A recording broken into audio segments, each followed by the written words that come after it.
Olá, meus queridos, mais um Estudo com Deus começando por aqui, feliz com a sua presença, feliz de ter você aqui comigo mais um dia. E antes de tudo eu quero te pedir, escreva aqui nos comentários da onde você está assistindo esse vídeo. Eu queria muito saber onde está alcançando esta obra aqui que Deus está fazendo, Deus está levando para frente, Deus está alcançando vidas através dela. Eu gostaria muito de saber da onde você está assistindo, amém? E bora para o vídeo, bora para a nossa leitura de hoje, que está em 2 Coríntios, capítulo 9, versículo 7 em diante. Abra sua Bíblia para que você possa ir partilhar junto comigo da palavra de Deus, amém? Mas antes de tudo, vamos convidar o nosso amado e amigo Espírito Santo, aquele que nos ensina todas as coisas e nos faz ler a palavra de Deus de forma espiritual e não somente como um livro comum, amém? Feche seus olhos. Senhor Jesus, obrigada por mais um dia na sua presença. Coloco diante de ti a minha vida, a vida daquele que está assistindo esse vídeo neste momento. O amado Espírito Santo, nos ajude a ler a tua palavra, nos ensina, exorta, consola, transforma através da tua palavra. Senhor Jesus, desça sobre nós, Espírito, a revelação e da sabedoria do Senhor, aonde, Pai, somos capacitados para compreender a tua palavra. Nos faz ver a tua palavra de forma espiritual, Senhor. E que a sua palavra faça morada nos nossos corações e dê frutos na nossa vida. Em nome de Jesus. E amém. E amém. E bora para a leitura de hoje sem muitas delongas. Então abra aí 2 Coríntios capítulo 9, versículo... Não é o 7, perdão. É o 8. É a partir do 8. Bora lá. Versículo 8. E Deus é capaz de fazer toda a graça abundar em vós, para que vós, tendo sempre toda suficiência em todas as coisas, abundeis em todo bom trabalho. Versículo 9. Conforme está escrito, ele espalhou, deu aos pobres, e sua justiça permanece para sempre. Ora, aquele que ministra a semente, versículo 10, ao que semeia, também ministre o pão para o alimento, e multiplique a vossa sementeira e aumente os frutos da vossa justiça. Então, aquele que ministra, que dá, né, que dá ali a semente e que dá o alimento, aquilo será multiplicado. Tudo que você dá vai vir para você de forma multiplicada. É uma palavra que está aqui sendo dita hoje. É uma promessa do Senhor. Quando você entrega com o coração disposto e alegre, o Senhor lá no céu anota aquilo e Ele te entrega de volta. É a lei da semeadura.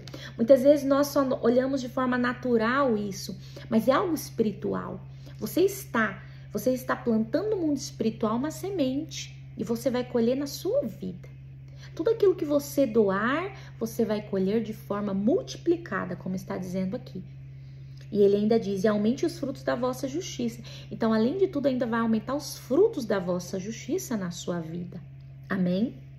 Versículo 11. Sendo enriquecidos em todas as coisas para toda generosidade, a qual faz através de nós ação de graças a Deus. Através de nós, ação de graças a Deus.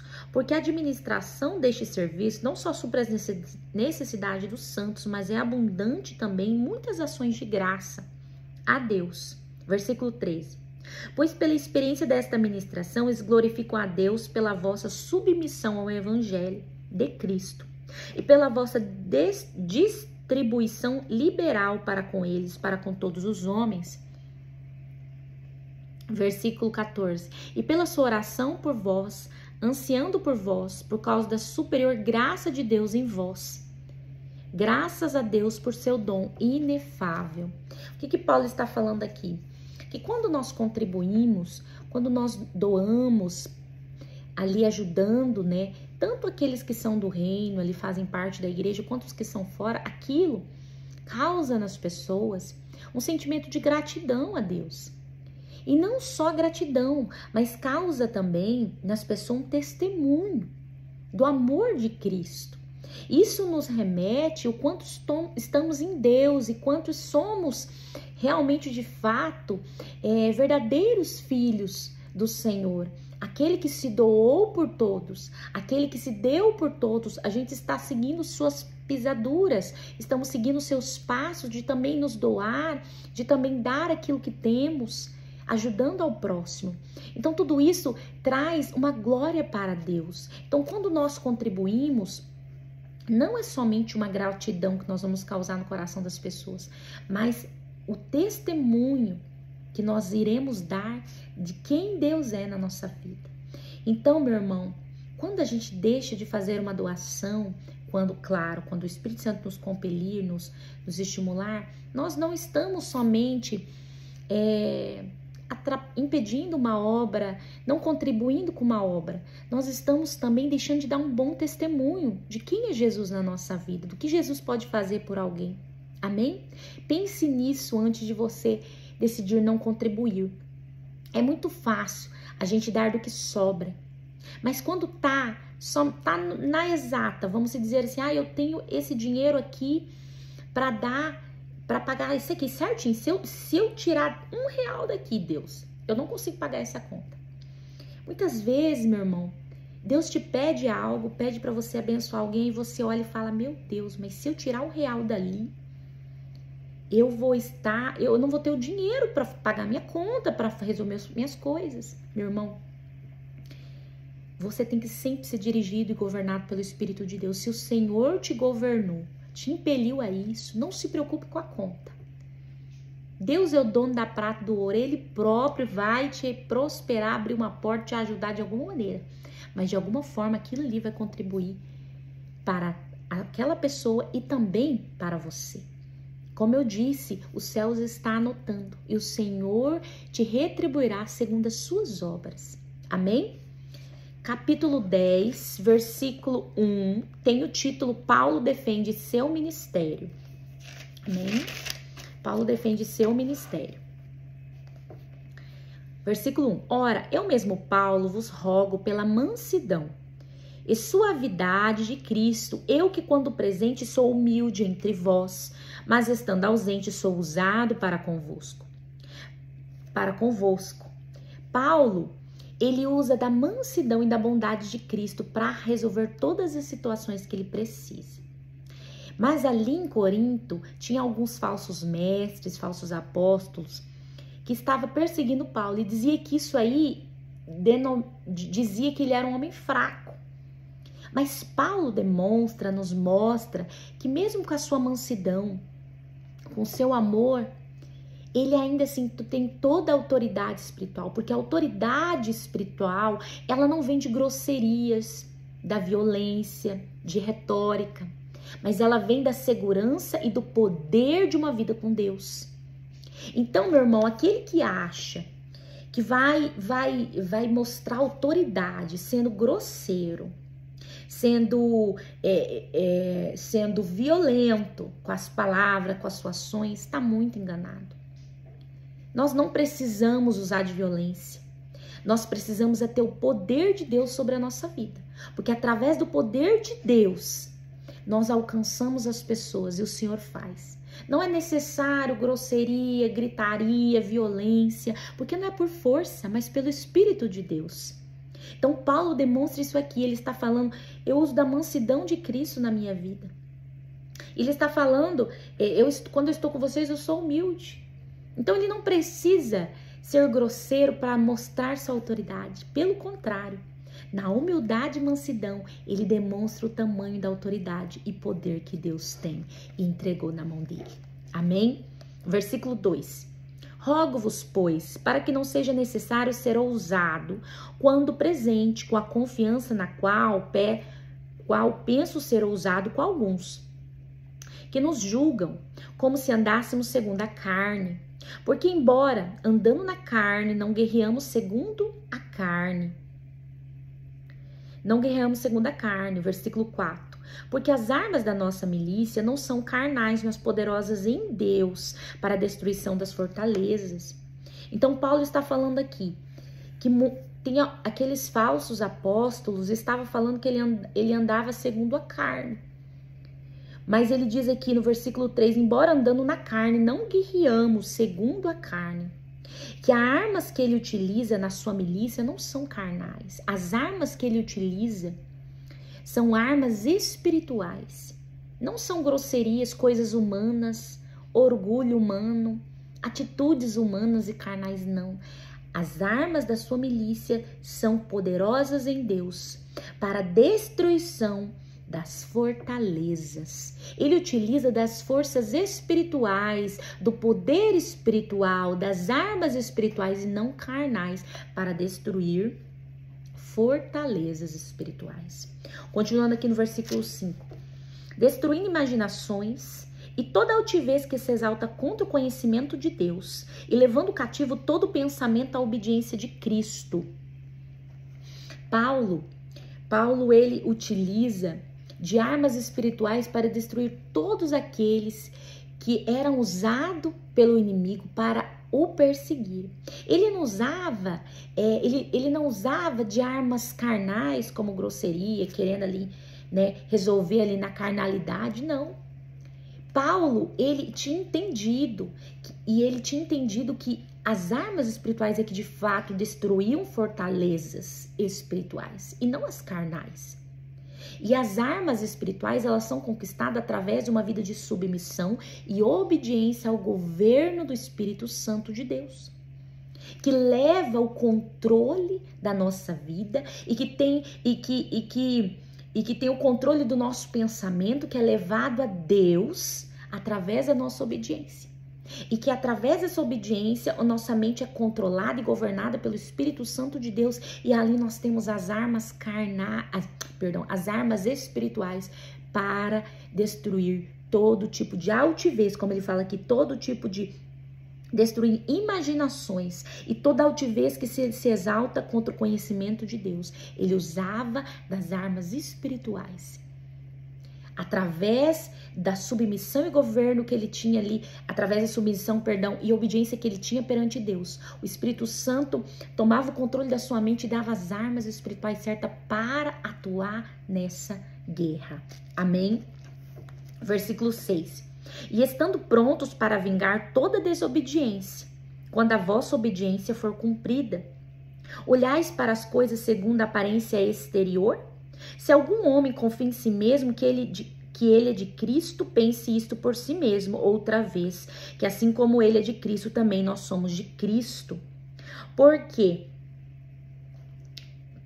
Porque embora eu me glorie um pouco mais de nossa autoridade, a qual o Senhor nos deu para edificação e não para a vossa destruição, eu não me envergonharei. Versículo 9. Para que eu não possa parecer como se eu vos aterrorizasse por cartas. Porque as suas cartas, eles dizem, são pesadas e poderosas, mas a sua presença do corpo é fraca e o seu discurso desprezível. Paulo, ele não tinha aberto mão do seu conhecimento e da sua inteligência. Ele só tinha deixado em evidência, ele tinha dado maior destaque à sua experiência espiritual com Cristo. E tinha colocado de lado toda e qualquer eloquência formal. Ele tinha desprezado toda eloquência formal e a ostentação do conhecimento natural acadêmico. Paulo, ele não tinha aberto mão da sua inteligência e conhecimento, não. Ele só tinha entendido que o maior destaque da sua vida não era essa parte da sua vida, mas sim a sua experiência com Deus, quem Deus era na sua vida. Então ele desprezava, ele mesmo disse que era esterco. Ele desprezava porque o conhecimento de Deus é maior que todo conhecimento humano, como ele próprio fala. E hoje nós estamos valorizando aí nas igrejas de hoje aquele que fala eloquente, que prega com inteligência, que tem boas palavras, que tem aquelas palavras que entra assim na pessoa, que faz a pessoa pensar com aquelas palavras de coach, como se diz, e esquecem de se preocupar de fato com aquilo que importa, que é a presença de Deus. Quantos irmãozinhos, irmãzinhas por aí fala tão humildemente, é cheio de Deus, mas as pessoas estão dando mais valor à beleza exterior, como o próprio apóstolo Paulo fala aqui, aquilo que o homem tem do lado de fora, e não se preocupa com aquilo que é mais importante, que é a presença de Deus, que supera qualquer tipo de inteligência humana, eloquência formal, de toda e qualquer ostentação de conhecimento acadêmico, supera tudo. A presença de Deus é muito mais importante. Nós precisamos voltar, meu irmão, para a humildade, para aquele lugar da humildade em Cristo. A igreja muitas vezes se perde buscando somente aquilo que é lindo, esquecendo que perante Deus, aos olhos de Deus, a beleza é muito diferente. Amém? Continuando aqui no versículo 11. Considere o tal isto, que assim como somos na palavra por cartas, quando estamos ausentes, tais também seremos em ações, quando estivermos presentes. Porque não ousamos contar-nos ou comparar-nos com alguns que se recomendam a si mesmo. Mas estes que se medem a si mesmos, se comparam consigo mesmo, não são sábios. Porém, não nos gloriamos das coisas além da nossa medida, mas conforme a medida da regra que Deus nos distribuiu. Uma medida para vós alcançarmos. Porque não nos estendemos além da nossa medida, como se não houvéssemos de alcançar-vos, pois também chegamos até vós na pregação do Evangelho de Cristo. Não nos gloriando das coisas fora da nossa medida, isto é, versículo 15. Nós, trabalhos de outros, antes tendo esperança de que quando a vossa fé for aumentada, seremos engrandecidos abundantemente entre vós, conforme a nossa regra. Paulo está falando aqui que ele não precisa se comparar a ninguém. Ele não precisa se comparar a ninguém. Aqui no versículo 12 ele fala, porque não ousamos contar-nos ou compararmos com alguns que recomendam a si mesmo. Então Paulo não precisava se recomendar a si próprio. Não, e ele diz assim, mas estes que se medem a si mesmo e se comparam consigo mesmo não são sábios. Então muitos estão preocupados em ficar se medindo e se comparando e se recomendando a si próprio, mas Paulo fala, eu não preciso disso. Versículo 16. Versículo 16. Para pregar o evangelho nas regiões além de vós, e não para vos gloriar de coisas na área de outros que já estavam preparadas. Paulo diz aqui que ele não queria se gloriar ou orgulhar no trabalho de outro. Tudo aquilo que ele estava fazendo, toda a glória ou orgulho, vamos dizer assim, que ele poderia receber, era daquilo que ele fez, daquilo que ele trabalhou, daquilo que ele executou ali no meio daquele povo. E ele não queria se gloriar em cima de um trabalho que não era feito por ele. É isso que ele está falando. Versículo 17. Porém, aquele que se gloria, glorie-se no Senhor. Porque não é aprovado aquele que se recomenda a si mesmo, mas aquele a quem o Senhor recomenda.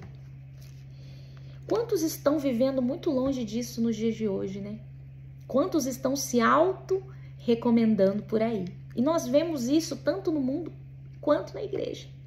Aqueles que se auto-recomendam, se auto-levanta, se auto-intitula, que se diz, sou apóstolo, sou pastor, sou isso, sou aquilo, e não espera que o próprio Deus, aquele que é o dono da igreja, o levante.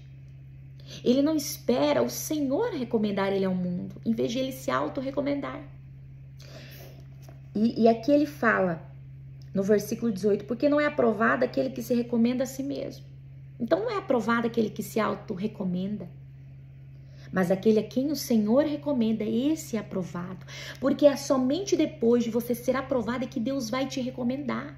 É um processo que você precisa passar. Provas e testes que você vai passando, até você ser aprovado. E Deus vai te levantar e te recomendar. Existe um processo, mas as pessoas hoje não querem saber disso mais.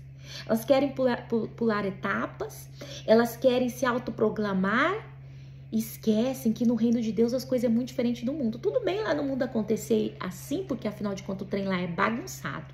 Mas dentro da igreja de Cristo não deveria ser assim, meu irmão. Nós nos auto-recomendamos, não. Nós não nos auto-levantamos, nos auto-proclamamos, não. É o próprio Deus que vai nos levantar, proclamar e nos anunciar e recomendar diante dos homens também. Amém? E aqui, capítulo 11, que tem como título Paulo e os falsos apóstolos. Lembrando que Paulo está aqui no capítulo 10, ele está defendendo o seu ministério, porque tem falsos mestres ali em Coríntios, perseguindo ele, dizendo que ele não era tudo aquilo que ele falava, que ele era um fraco, que por causa da sua mansidão ele não tinha autoridade espiritual. E Paulo estava se defendendo aqui no capítulo 10. E no capítulo 11 ele falará, a gente vai entrar um pouquinho mais sobre esse assunto. Título: Paulo e os falsos apóstolos. Capítulo 11, versículo 1. Quisera Deus vos suportais um pouco em minha loucura, mas de fato me suportais, porque tenho ciúme sobre vós, com ciúme divino, porque vos desposei com o marido para vos apresentar como uma virgem pura a Cristo. Paulo, na verdade assim, aqui no Novo Testamento, a igreja ela é personificada como a noiva. E Cristo, ele é o noivo, aquele que vai casar com a noiva, com a igreja. Então, Paulo está falando que ele tem que apresentar a noiva de Cristo, a igreja, a Cristo, com ela pura e virgem. Então, ele tem ciúme deles, ciúme deste povo de Deus, ciúme divino, igual ele fala aqui, porque ele precisa entregar este povo, esta igreja pura, imaculada para Cristo. É isso que ele está falando aqui. No versículo aqui 3. Mas eu temo que de algum modo, assim como a serpente enganou Eva com sua sutileza, que suas mentes sejam corrompidas da simplicidade que há em Cristo.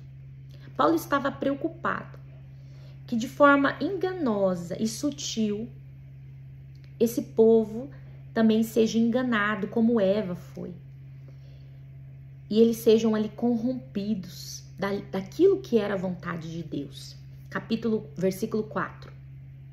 Porque se alguém for pregar-vos outro Jesus que nós não temos pregado, ou se recebeis outro Espírito que não recebestes, o outro Evangelho que não aceitastes, vós o podeis suportar. Porque suponho que em nada fui inferior aos superapóstolos. Versículo 6. Mas embora eu seja rude no discurso, contudo não sou no conhecimento, mas não temos feito conhecidos totalmente entre vós em todas as coisas. Em todas as coisas. Paulo, ele está aqui